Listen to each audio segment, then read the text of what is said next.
movie. What a fantastic movie.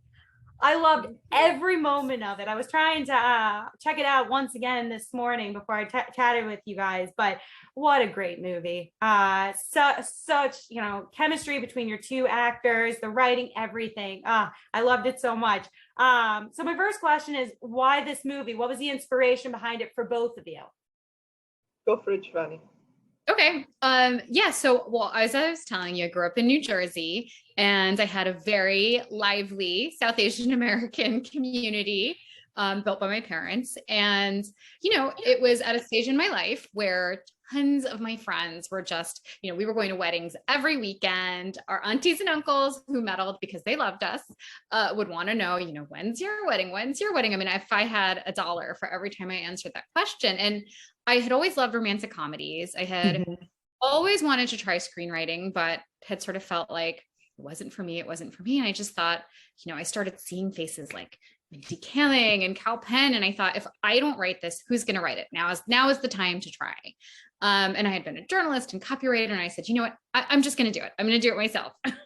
And so I started writing this script, and it was really an evolution over, I want to say it was 10 years ago that I first had the idea. And so it's been a long journey, but I feel even with that evolution of time, when I watch it, it rings as true to me now as it did when I first had the idea. So that's sort of the general inception of it.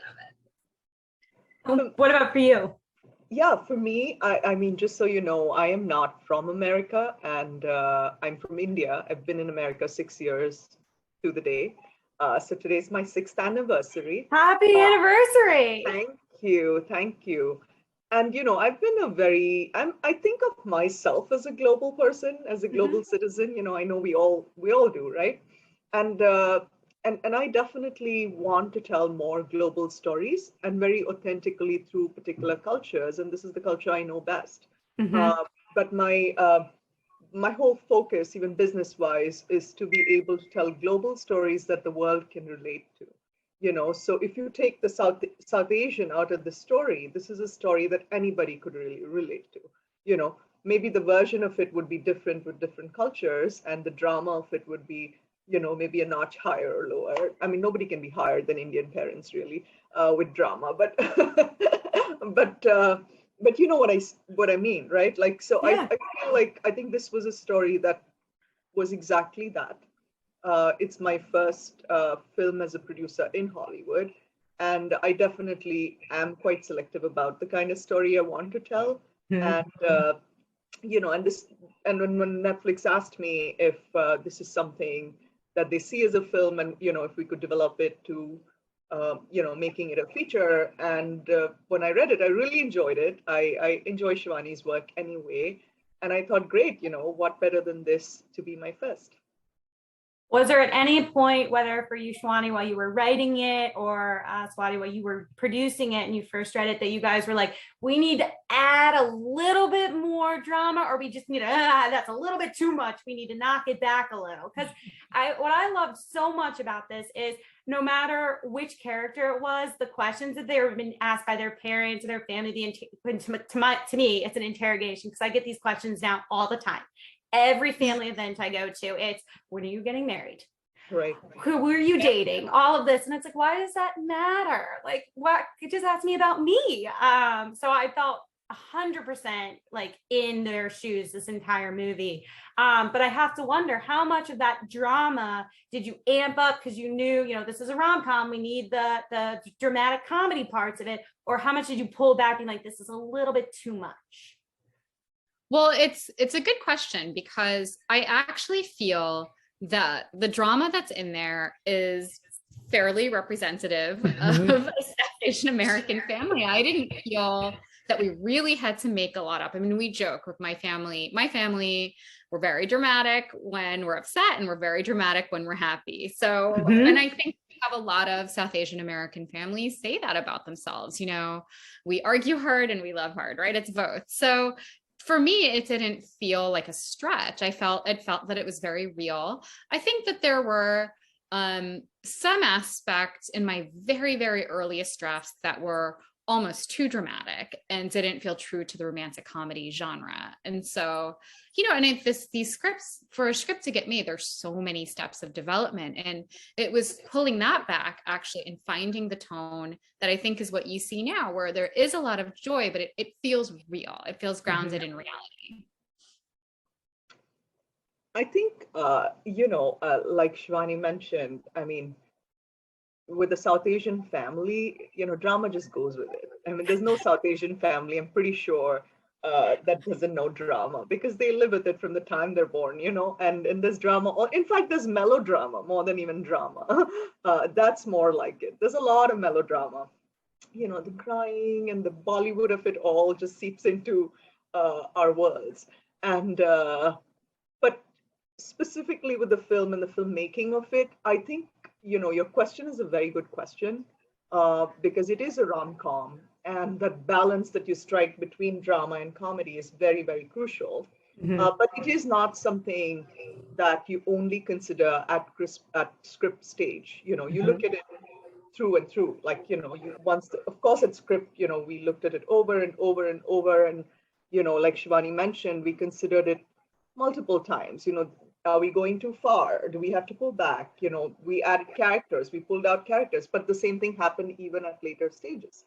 There was a lot of improvisation while we shot, while we were, in fact, while we were shooting, we were still sort of looking at the script, revising script. Actors brought some value to the script. There were so many things that the actors brought to the story as well, and the storytelling.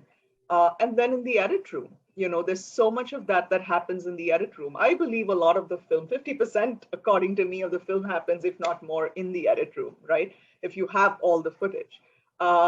So I think even there, I think our editor, David Bertman, alongside Tom, our director, did a great job with that balance, and I mean, well, when I'm saying that, assuming it is the great balance, but since you said you enjoyed the film, I personally do think that, we struck the balance. It took work, but we were lucky that the people who came on board saw it. I mean, it was collaborative, but at the same time, people respected each other's opinions and, made the best choice. Yeah.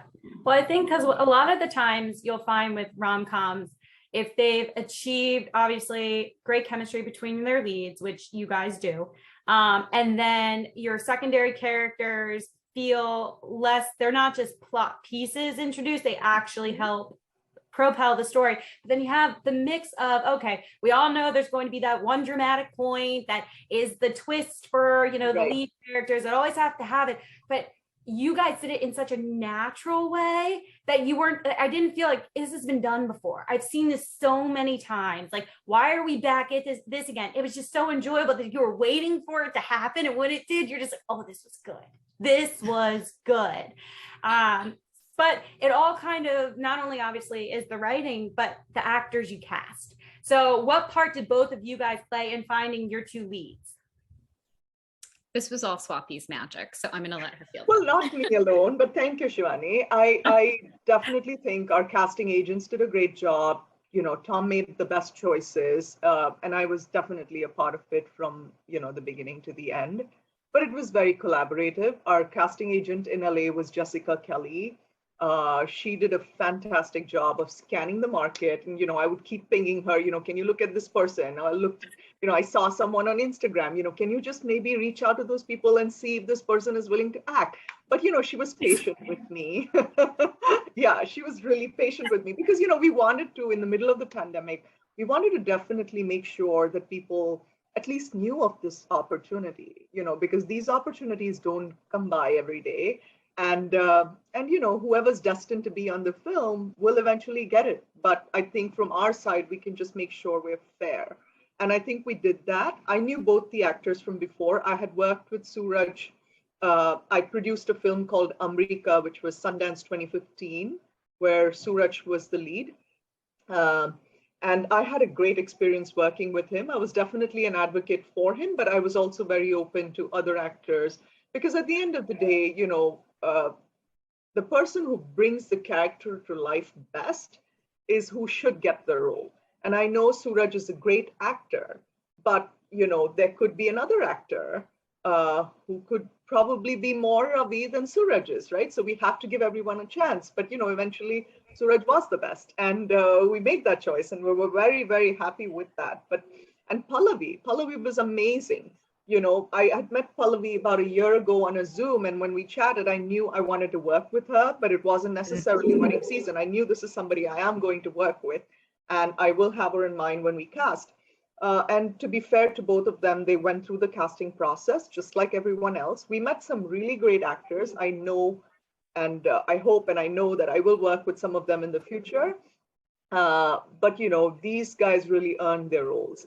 And with the other cast, a lot of them, well, Sean Clier again went through the same process. Ari Afsar, who was in, she's done a lot of work in Broadway. She's a singer. Those guys went through the same process like Ravi and Asha, like Suraj and Pallavi.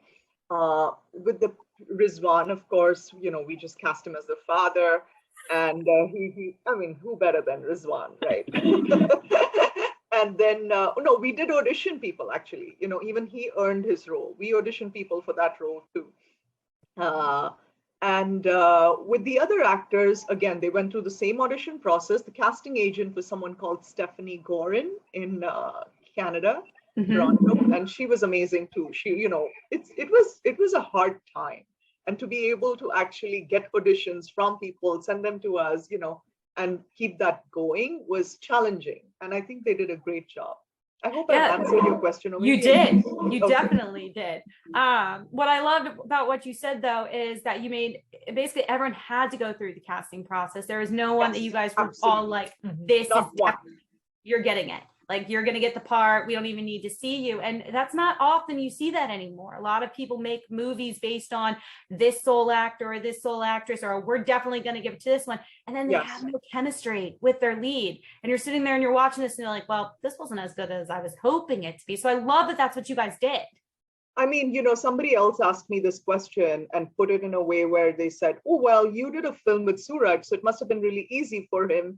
He must have just landed the role. And I was like, no. He really earned it. I mean, he really did, trust me, because there were other actors who came very close, this could have been someone else, but Suraj really earned it. And, Tom went through the process in a certain way. He put the actors together. We also did a chemistry casting thing, we did and they shined. And, I don't think there could have been a better Ravi and Asha. It really shows. It really shows, because it's when I watch it, I don't think about the words. Like I don't think about, oh, this was the scene that I wrote. He made these edits. I get completely lost in it. And I think that's the magic of what they're doing. Yeah. They're both very smart people. Suraj studied film at NYU to be a director, I think. And Pallavi is a super intelligent woman. She's a voice for so many things. She lives in Australia. She's Australian Indian lawyer, and she's a very smart woman. They brought their minds to it as well, and they contributed through the production. Was there anything choreographed that last song? You're kidding. He did, yes, because it was impromptu. It wasn't, necessarily a part of the script, and we just sort of said, okay, let's just do this. We were so undecided with the pandemic and masks and all that. We didn't even honestly, I don't know if I should be saying this in an interview, but we had to be so, strict with everything. Yeah. I think beyond a point, I think this was the one thing where, of course we asked and we checked and we informed people, but we were risking it. Like, we were risking a no, because obviously, it's so many people dancing together in the middle of peak lockdown Toronto. So we go out of our way to get like a double signature. We just got a sign off, let's say. But the spontaneity is great. You really feel it. Yes. Yeah. Yeah, that's why when you said it was court, I was like, what? Wait a minute. She's a dancer. She's a trained Bharatanatyam dancer. So she's got grace, and if you sit with her, she'll be like moving all the time. Yeah. Yeah. Oh my God. Well, I was gonna ask, because she's the star of a Bollywood movie. She was great in it. Oh, I'm gonna have to check it out. I was going to ask, it's very hard to obviously make a rom-com, but to then make a rom-com in COVID, when you got under so many restrictions, the cast can't always be together, and you're supposed to be creating this chemistry. You have a family that's all supposed to know each other. You have romantic leads that are supposed to like each other. And then for, the writing process, I feel like some of that also has to change too, to adapt to that. So can you both talk a little bit about how your roles played into trying to fix or adhere to the COVID restrictions? That's a great question. And it started with the writing side. So I'll start, but I think Swati can speak to this in more detail. But yes, absolutely. When, these scripts go through so many rewrites, but in the last iteration, the reality that we were going to be filming in COVID had set in. And so, I was basically asked to think through, Indian weddings are like 300 people. Yes. There weren't going to be 300 people on set. That wasn't going to happen. And so, I had to sit down with Tom, the director, who was so accomplished, and I learned so much from working with him, but really trying to think through, well, how can you write this scene in a way where you capture that feeling of largesse without it literally being 300 people? And it was, I know, a challenge for me. And so I can't even imagine for the actual shoot, which I think is a good segue to Swati. But I think your question was really for the script, right? Or just overall? For both. Yeah, for both of you. Well, with the script, like she said, we started somewhere around this time, like August 2019. That's when Shiwani and I were introduced. And, by early 2020, we had a green light. That's when I also interviewed directors. And that's when Tom came on board. And then our film got pushed by a year. The shoot got pushed by a year. But, one thing we can definitely say, all of us, is that we shot in a pandemic, right? I hope we never have to do it again, but it was a very, very unique experience. And trust me, it was so unique. I think about it, often these days because of the film coming up. It was hard. Like, there's so many faces I don't even know. People missed their kids' graduations. I missed my niece's birth. There were like so many things, so many sacrifices everybody was making. Everybody was worried every day about who's going to test positive. There was testing happening every day for some of us. We had these shields and whatnot. You go into quarantine. In fact, when you reach Toronto, you're in quarantine for 14 days before you start shoot. One unfortunate hard thing that I can narrate that makes for an interesting story too is the fact that when we left for Toronto, we didn't know Toronto was locked down, right? Because it wasn't. And as we got there, it was complete shutdown. Like, Tom and I were there.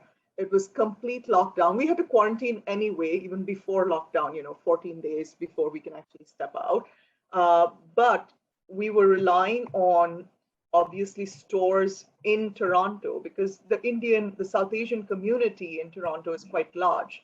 And we were relying on the stores there to be able to source things, so it became such a challenge because, there were cops everywhere, and we were considered essential industry and we were allowed to shoot, but everything else was closed down. And so it was challenging. We lost a costume designer a day before the shoot. And then we hired somebody 2 days maybe before, and we got new ones on board a day before. I had to get a friend, go unlock my alarm, go into my closet, pack all my Indian clothes that I had in 3 or 4 boxes, ship it to Toronto, had an Indian stylist who tried helping us for a bit. She sent some designer clothes, but some of those got stuck, and then India went into a lockdown. So all the clothes that we were expecting from there, obviously wouldn't show up anymore. But our costume designers, Courtney Mitchell and her team, very young, this is her first one as a costume designer, as lead costume designer. But, they created magic with all that we had, So there were my clothes, we went to somebody's house. I mean, I was obviously helping because these guys weren't South Asian, right? So I was very much involved with the costume department. Then a very big stylist, Bollywood stylist, actually was helping us with costumes from there. It was hard. So that was another thing, So just things like that. There's so many stories, to be honest. And faces, like there are so many people. If you just show me their eyes, I would probably recognize them better than if you showed me their face, because I just knew them like this for those days, right? And so many of those faces I still don't know. But you know that saying, like, scarcity breeds creativity. When you watch the film, you would never know. You would never know. No, if you hadn't mentioned, both of you, either of those things, it would have been like you guys had filmed in a regular, no lockdown, had everything you needed. So yeah, you pulled it off, and it's going. When people hear this, I think they're going to be surprised. We were lucky with the people who came together. I think everybody stepped up and did like a great job. I think even the actors were very accommodating. Most of them, I would say. Because actors can say, what the hell? Like, one of the costumes that Veena's wearing, the blue one, is something from like maybe 20 years ago. It's one of my, the plain blue. And the other mother's wearing the one in the Bollywood dance. I mean, they may say, I want something new. I want like the latest or whatever. And but I think they were all accommodating. Rizwan, I remember having a rash with his. I don't know if these are like interview things, but he was, I probably shouldn't be talking about these things in an interview, but these things are real, for an actor in a very important scene. And I remember seeing it and helping him with it, but nobody could help because it was a big rash, the Indian embroidery thing, that, I don't know if he was allergic to it or was just pokey, but he had, and he didn't like basically just say, oh, look at this, I'm not acting now, I'll do it tomorrow. He just like was okay with it. Obviously it was hurting, it was very obvious, it was bad, but he just put it aside and he did his job, and hats off to him. Yeah, I don't think I would have, it was so bad. Poor guy, like seriously. Yeah. Well, I'm going to wrap it there because I feel like we could talk all day about this, but I want to thank you both so much for speaking with me. I'm so excited for everyone to see the movie later this week. Thank you so much. Sorry if we gave you too much information. No, because the thing is people need to know this. It's like there's so much more to just what you guys see on screen. There's so much to go into it, and hearing, in my opinion, I love hearing this stuff. I love learning what it takes to make a movie, and it's not just, oh, the actors, they're the great, all this, they're the ones that made this. No, it is the screenwriter, it's the producer, it's a costume designer, it's a set designer. Without them, you're not. Studio. It's the studio too, like it's Netflix. Agreed. I mean, Netflix is a streamer, I guess, in the lingo. But they're still studio. But they were so supportive, because it meant so much of an extra budget, because COVID itself was an extra budget, and then obviously real-time decisions on, this is happening. COVID, we have to take this call. Costumes were going to them last minute, like, because obviously the exec was involved and wanted to be involved. Like it was going on a day-to-day basis, and I think we needed that speed. For me, streaming is anyway about speed, and this was a project that took it to a different level. Yeah, they did, everything just pulled off, and it ended up in this result, and it's a fantastic result. Thank you so much. You asked really good questions. Yeah. Thank you.